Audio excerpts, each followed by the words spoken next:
Hello, everybody. This is Ronald here from Ronald Poon Real Estate Group. Today, I'm here to answer a question that a lot of people have been asking me. Today is October 16, 2022, and people ask, what is the forecast like for real estate prices? What's going to happen in the short term and the long term? So, today, I'm going to try to answer some of those questions. Let's dig in. I'm going to start off by giving you the answer. In the short term, it's really hard to tell because there are too many factors that affect real estate prices, and prices could go down further. Interest rates might rise further, which is one factor in pushing real estate prices down. Here's a look at our inflation numbers. The target is around 2%, and since COVID, it's been climbing up because we've been printing too much money and there's been supply issues. And from the very aggressive interest rate hikes this summer, we've been seeing inflation getting a little bit lower, but that doesn't mean they're not going to increase the interest rate anymore.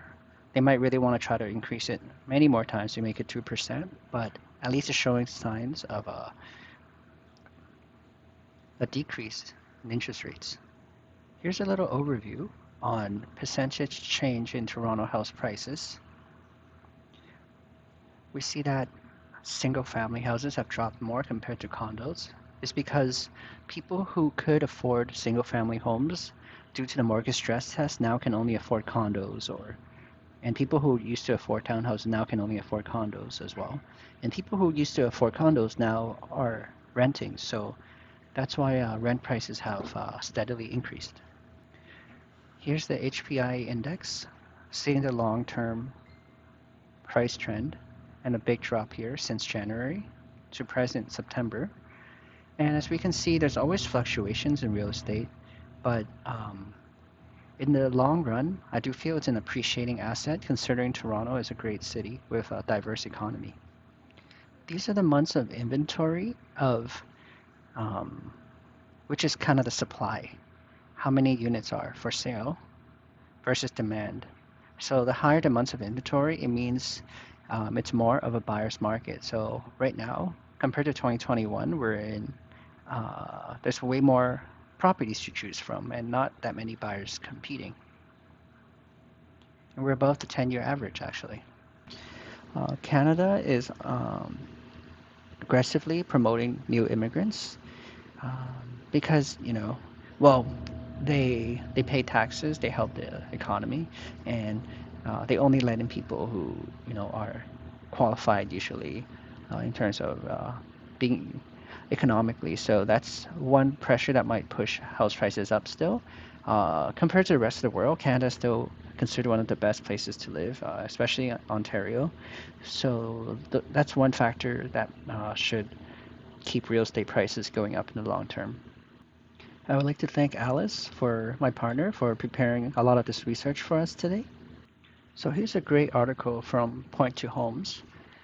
Remember, price is all about macroeconomics, demand and supply. That's pretty much it. So number one, interest rates. Higher interest rates, lower prices. That's what we're seeing here. One of the reasons why we're seeing this. Economy. When economy is doing better, people can afford to buy and they feel more comfortable buying a house.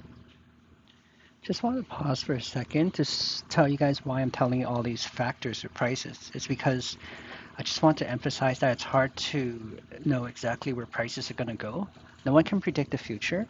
And I just want to tell you guys all the factors. And just because all these factors in play, it's really hard to know, especially in the short term, where things will play out. But let's keep moving on. So after the economy, we've got affordability.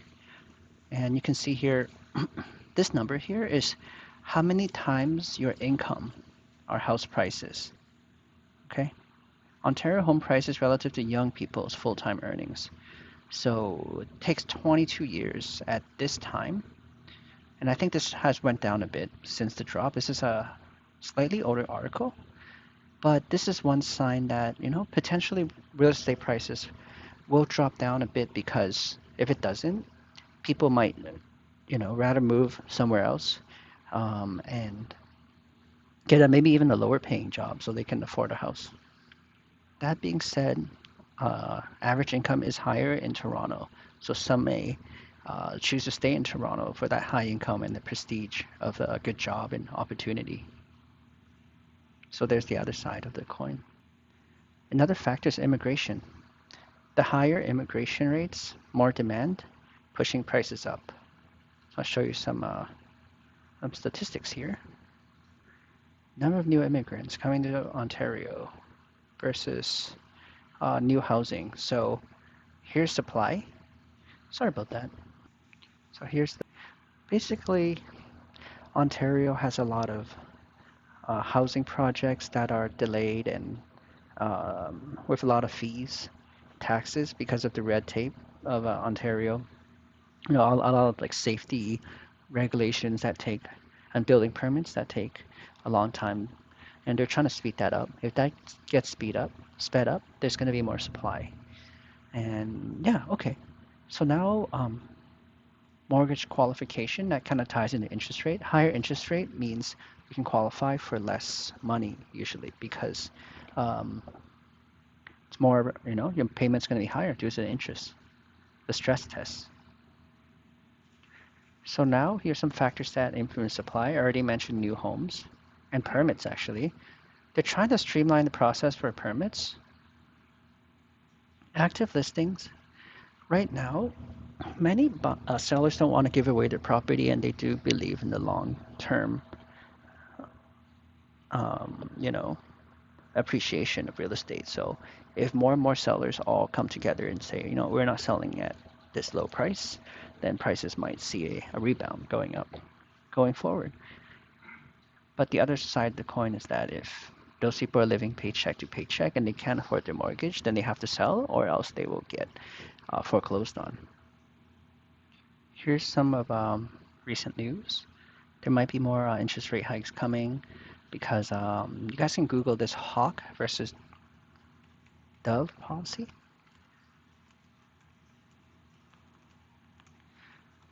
So basically, the hawks believe that they want to aggressively raise interest rate to stop inflation because inflation is the worst thing that can happen. While Dove believes that you should let the economy do its own thing. It's a more passive stance. So it depends on who's in charge. And if who's in charge of the Bank of Canada believes that inflation is very, very bad, they might increase interest rates further. There's no promises on how many more rate hikes are coming, but I believe there will be one or two more. That's just my estimation, and it will remain at these rates for the next year or two. And if economy goes more into recession, they might lower the interest rates, and if signs of inflation show things are getting under control. So in conclusion, in my opinion, I'm not sure price is going to fall more or rebound shortly. I think now in the long run, looking back, prices, we're going to see this era as a period of low real estate prices. And what we can do now is look for a smart buy that fits your criteria with good appreciation. So here it says transit will be king. So look at where new transit's coming up. Here's Ontario.ca. Here are some potentially proposed transits that might be coming. So you can, research a little bit of these projects and how likely they are to come to life. And if you buy a property within these lines, has good appreciation potential. You can also look at markets that have dropped the most. So Oshawa prices have dropped the most in the last just 3 months, while Richmond Hill has maintained its value pretty well. So I think, in my opinion, buying Oshawa now is a higher chance of getting something at a discount. And getting something at a discount always gives you extra cushion in case prices fall further. And I would say if you're a long-term investor, say 5 years or more, I'm 95% sure in 5 years prices will be higher than the price you got it at. And I believe that in the very long run, real estate prices will go up. Um, they will go up their average, they'll follow the trend because they don't make land anymore. And I think they'll go up around 4 to 7% per year. And that's not taking into account fluctuations. Finally, we need to try to get a property at under fair market value. So I just want to introduce my process here that I do for all my buyers. Number one, know that listed price means nothing at all. Number two, find the fair market value by asking me for a CMA, and only I can find this. You can look at my CMA videos on YouTube, this exact channel, on how I find fair market value of certain properties. And you can read this here. Pause the screen to read this here. And now we find the seller's minimum expected price. I do this by asking very skillfully. I say, I have a buyer, if you don't tell us your bottom line, we're not going to come see the property. And you should, and I have multiple other ways, because some of them try not to tell you so that you try to offer higher than their minimum, but I can always squeeze it out of them, so don't worry. You tell me the property you want, I'll find the fair market value. I'll find you the minimum, what price they're expecting. And the key is this. This is our process. You tell me the property, I find the minimum price, and I'll let you know what the minimum they want and the fair market value. If the minimum price is under the fair market value, this is where we might have something that we can get at under fair market value, and it's worth our time to go see it, and it's worth your money potentially because you can get it at a lower price, which helps you.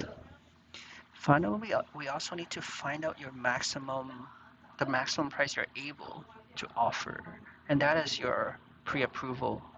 If you're using mortgage, which most people are, and if you're not using a mortgage, it's how much cash you have. So this is your pre-approval.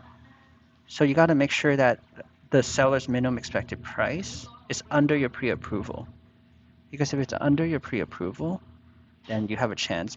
But if the minimum price they want is higher than the maximum price you can offer, then you have no chance.